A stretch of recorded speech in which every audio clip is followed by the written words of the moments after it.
The transfer portal giveth, the transfer portal taketh. Well, West Virginia's basketball program better hope it giveth a lot more because they just lost another guy. They lost James Okonkwo, as he is now committed to play for the UNC Tar Heels. Mountaineer Paul and I are going to talk about it all right after a word from our sponsor. This episode brought to you by Dutch Miller Automotive, where friends and family pricing means you get the best deal right up front on any new or pre-owned vehicle in stock every time. With brands like Chevrolet, Chrysler, Dodge, Jeep, Ram, Kia, Hyundai, Ford, GMC, Buick, and Subaru, the Dutch Miller Automotive family is always growing and ready to put you in the car or truck you've been searching for. Check out our inventory across West Virginia at DutchMillerAuto.com or come in today at the home of friends and family pricing, only at a Dutch Miller Automotive store near you.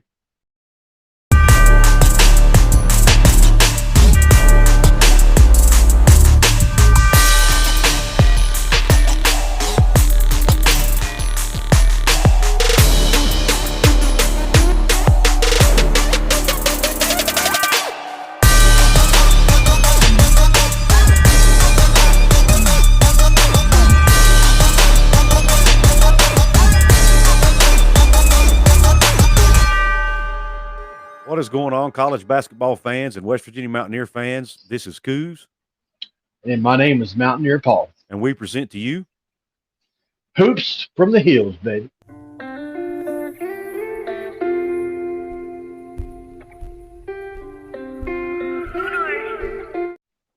We are here again today. Unfortunately, still no good news for West Virginia's basketball program as we lose James Okonkwo. A little bit of good news. Well, yeah, a little bit, but we'll get to that in a minute. We got to talk about the bad news first, Paul. You know how that is. You know how we roll. We got to break everybody's hearts, and then we'll break everybody's hearts, and then we'll make them feel better at the end. How about that? End on a positive note, man. So they want to come back. But no, in all honesty, James Okonkwo has committed to UNC Tar Heels. I think it was Ryan McIntyre put on. We all know Ryan from the Rod and Rush show. Put on Twitter. And it may have been somebody else. Heck, I can't remember. But anyway, they put on there how we've lost a guy to UNC now who was the national runner-up 2 years ago. And we lost a guy to Alabama who played in the Final Four just this past season and who was the number one overall seed in the tournament. And we've lost guys to Kentucky and Texas Tech. And ironically, though, 3 of those 4 guys were bench players. I mean, we're losing our bench players to teams who played in national titles or at least came close to it within the last 2 seasons. So, Paul, first off, just touch on Okonkwo first to UNC. What are your thoughts on that? And then just overall, the guys we're losing and who we're losing them to. You know, I think in this day and age of the portal, it's easy for us to look at that and say we're losing supposed bench players to these blue blood programs, Kentucky, North Carolina, 2 of the most recognizable brands in all of sports and basketball, and Texas Tech, who's recently played for a national title. And it's wild. Really, it is when you think about it all. But at the end of the day, I still think these were mostly bench players / developmental players. These teams are betting on the developmental side of this and the no 2-time transfer rule unless they become graduates. So you look at Mo McGee and James Okonkwo. We saw them developing right before our very eyes last year. That's on film. That's on tape. And these teams are saying, hey, if they've improved even a little bit, especially Mo McGee, they could be impact players. And these are no longer bench players. And I think Bob Huggins knew he had that in his back pocket this year and why they were so bullish on this roster and this team. The national media said, hey, this is not a top of the half Big 12 team. But these players going out to these programs say, yes, it was. The bench on this team was really going to propel this team forward. And then it's probably going to be a lot bigger loss, and we probably can't even really understand how big that loss is going to be because we'll never know. But I would have liked to have seen what this whole team would have looked like, man. I really would have. But that's the part where the transfer portal giveth comes back into play. We lose players with a lot of upside. we're going to gain players. They're pretty much already finished products and maybe one or two that have a lot of upside, but it's going to be a mix of that. Obviously, we've got to have two guys that are finished products and at least one guy with a lot of upside and maybe a guy somewhere in the middle. But we've got to have at least two guys that are ready to go right now out of the portal. So Right. that's on the replacement side of things. But, you know, as far as James Okonkwo goes, he's the most recent one gone. I am sad to see him go. I think he is a class act as a kid. You know, any interview I've seen him do or anything like that has been very positive. I think, you know, a lot of these kids just wanted this situation to be over and to move on from it, get a fresh start, clean slate. I know some fans are mad about it, but, you know, I'm not going to use the storming into Josh Eilert office thing as the reason to get mad every time something like this happens because I don't know the details. Right. You know, Same here. Same here. And you talk about, you know, the portal giveth. There are two guys, and here's where we get to the good news. There are a couple of guys that are visiting West Virginia from the portal. The first guy we're going to talk about is from Florida State. His name is Jeremiah Bembry. Florida State transfer Jeremiah Bembry is scheduled to visit West Virginia starting on Friday, and I'm reading this from an article in West Virginia Sports Now by Ethan Bach. A source tells West Virginia Sports Now Bembry is a 6'6" guard with 4 years of eligibility remaining. So there's the guy with upside, Paul. Bembry was medically redshirted at Florida State during his freshman season. Bembry entered the transfer portal on April 20th and has had a quiet recruitment since. West Virginia is seemingly in the driver's seat with a visit to Morgantown this weekend. Yeah. So this kid is on tape, high school highlights. Mm-hmm. Reminds me a lot of Emmett Matthews. Slasher, can get to the rim, throws a lot of dunks down, extremely long and lengthy. This is a guy Bob Huggins would have loved to have had. This kid is a true upside pick. I think you have to take one or two of these and look for the future. I think that's smart on the coaching staff. And who knows how well he's developed since he's being injured. These kids do develop even when they're not actively playing. And so maybe he'll be called on to be used this year. I certainly think, you know, Florida State is, especially recently, a good basketball program. They're probably a tier 2 program as of late. I mean, they've been really good. They've won 20-plus games several times, made some runs in the tournament. So I'm excited to see what he can do. But go watch the tape of this kid, guys. I was impressed. I really was. Here's a little bit of his bio here from the article. He went to Executive Education Academy, is the high school he went to. This kid is a very, very intelligent young man. He actually had looks from Ivy League schools, just to give you an idea of how smart he is. Another player they have visiting. This guy is what Paul described as more like the finished product, and that is Malcolm Dandridge, or Dandridge, I guess is how it's pronounced, from Memphis. Malcolm Dandridge is a 6'9" forward. Played or averaged 5.7 points, 3.6 rebounds, and 1 block in 20 games last season at Memphis. Played for Penny Hardaway there for 4 years. So he would likely only have 1 year of eligibility remaining, but he's a guy that comes in with experience already at the FBS level in a really good program at Memphis. So, Paul, what are your thoughts on Malcolm Dandridge? He's a talented guy. He's not Trey Mitchell, but he's a back-to-the-basket scorer. He's competent in that aspect. He can go over either shoulder. I caught about 15 or 20 minutes of tape of this guy yesterday. It was all I've been able to get in, which is less than usual for me. But from what I saw, he would be in line to possibly start alongside Jesse Edwards. I think they probably would like to get somebody in a little better than him. He's not a bad player. I'm not trying to paint him in a bad light here, but he's certainly not what we lost. And so got to be honest about that. But I think if you turn on his tape, you can see you wouldn't be mad, especially as a rotational piece. He's a tough, hard-nosed rebounder. He's incredibly skilled at blocking shots. That was the biggest thing that jumped out to me. Several block shots on tape on smaller guards. He's just got great timing with that.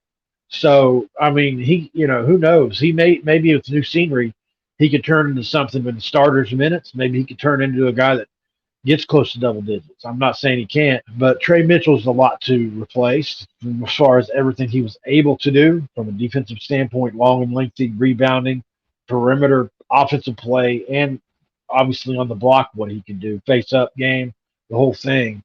So you're not going to replace that with one guy normally. So Right. it is what it is. Yeah. But just to give you guys an idea of, how good this guy is or could be, here's the schools that reached out to Dandridge since he entered the portal: Auburn, Austin P, BYU, Cal, Kansas, Kansas State, LSU, Penn State, St. Louis, Oklahoma State, Tulsa, South Florida, UT Arlington, UCF, Western Kentucky, and others. So 4 Big 12 schools on that list, guys. So, and Auburn, who's a really good SEC program on that list. So some really good programs are interested in this young man. So he is a talented basketball player.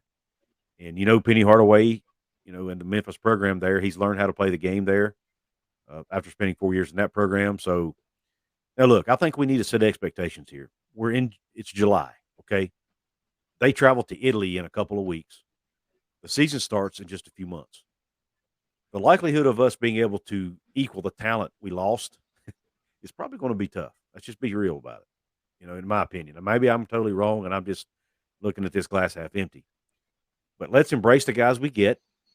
We need depth on this team right now. We only have 8 players so far that have not entered the portal. And we need depth. And these guys, could potentially start, but at the very least would be depth pieces, which we need and would likely contribute to this team. So, I haven't had a chance to go watch any tape on these guys yet, like Paul has, just because I've been way too busy, too much going on. But I like what I see so far and what I hear so far, and I look forward to watching more tape. And it looks like, especially with Bembry, that we have a really good chance and seem to be in the driver's seat with these guys. So Yeah, and Dandridge is more of a need. I've been told several times over the last couple of days, the money's there. There is a concern about some of the players that have already been paid, whether we're going to get any of that money back. That's a whole nother show. We could probably do that on. I mean, by the way, when Paul says we, he's referring to Country Roads Trust, the collective, right? Not You're the right. school. Yeah, not the school. Thank you. I mean, sorry most people probably know that, but we just want to be clear.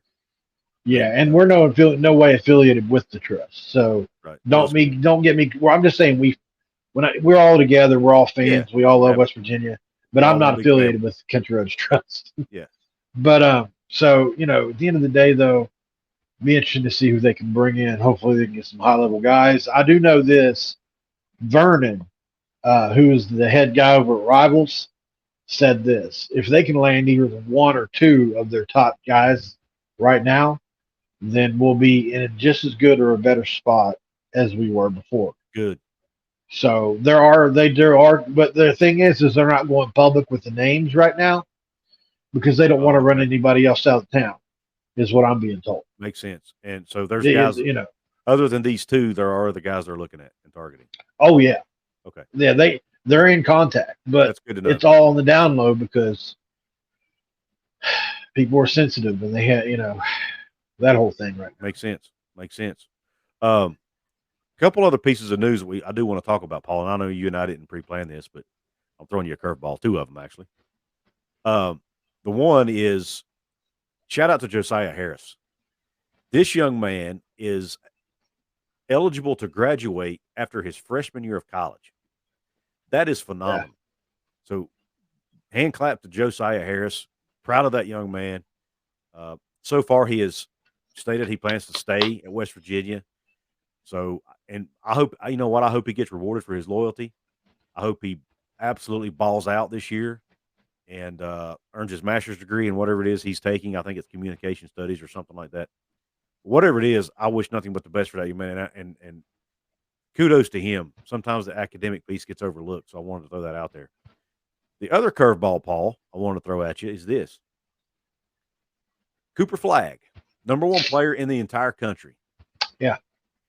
As of now, is part of the 2025 class. There is talk out there he could reclassify. for the 2024 class. Now, that won't help us this upcoming season, but it could be Yeah. a huge piece for us for the following year, whether it be Josh Allen or whoever the next coaching staff is. Now, obviously, we have the best programs in the country to compete with for this young man.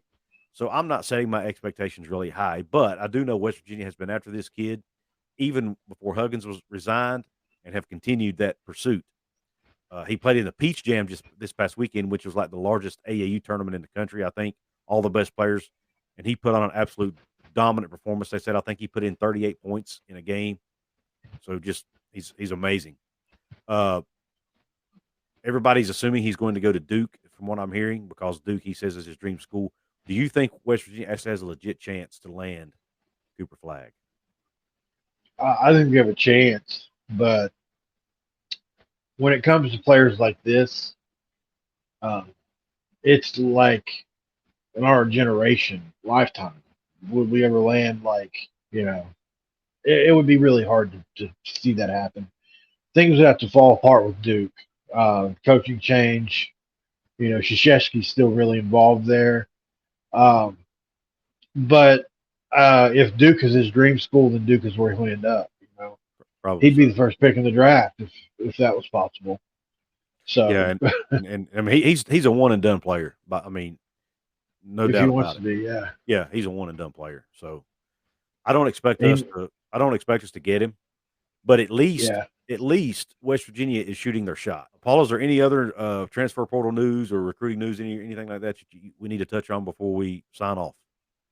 No, I think we covered it all, man. Wish James Okonkwo the best of luck. Hope we can get both of these guys that come in this week if it's what needs to happen, if the coaches believe that's what needs to happen. Alexis Shetna, guys like that are no longer on the board, so we're moving on. That's it. And whoever comes in, we're going to support them. We're going to cheer for them. And once you put that West Virginia across your chest, you're a Mountaineer, and you have our full support as a fan base. At least I know from Paul and I's perspective, that's the case, and I would say that's the case for most of us, if not all of us. But well, guys, listen, we appreciate you tuning into the show. We ask that you please subscribe to the channel if you haven't yet. Please don't forget to hit the thumbs up button, like the channel, like the video. If you liked what we had to say here and enjoyed this episode, please share it with your friends. Let them know about us here at Hoops from the Hills. We're still a fairly new channel, haven't been around that long, and so if, you know they like college basketball, especially West Virginia. I think they will enjoy the content we put out here. And then, last but not least, drop a comment. Let us know your thoughts on these two guys who are visiting West Virginia, Bainbridge or Bembry and Dandridge. And That'd be cool. If we get them, we can just put their last name together put as them one call them big name. Bainbridge or Dendry. But anyway, Sounds like yeah, a law firm, Membry and Bainbridge. it does, doesn't it? Hey, there's an NIL opportunity. But anyway, yeah, guys, let us know what you think about these two guys who are visiting. Let us know your thoughts on James Okonkwo and some of these other transfers that we've lost. With that being said, guys, we appreciate you tuning into the show. Don't forget for your next vehicle purchase to go check out our friends over at Dutch Miller, and by the way, they do have locations in Charlotte, North Carolina, and Bristol, Tennessee, as well. If you're in Kansas, El Dorado, Kansas, as well. So they are not just in West Virginia. So go check them out. Buy your next vehicle from Dutch Miller. With that being said, guys, this show is over, and we're out.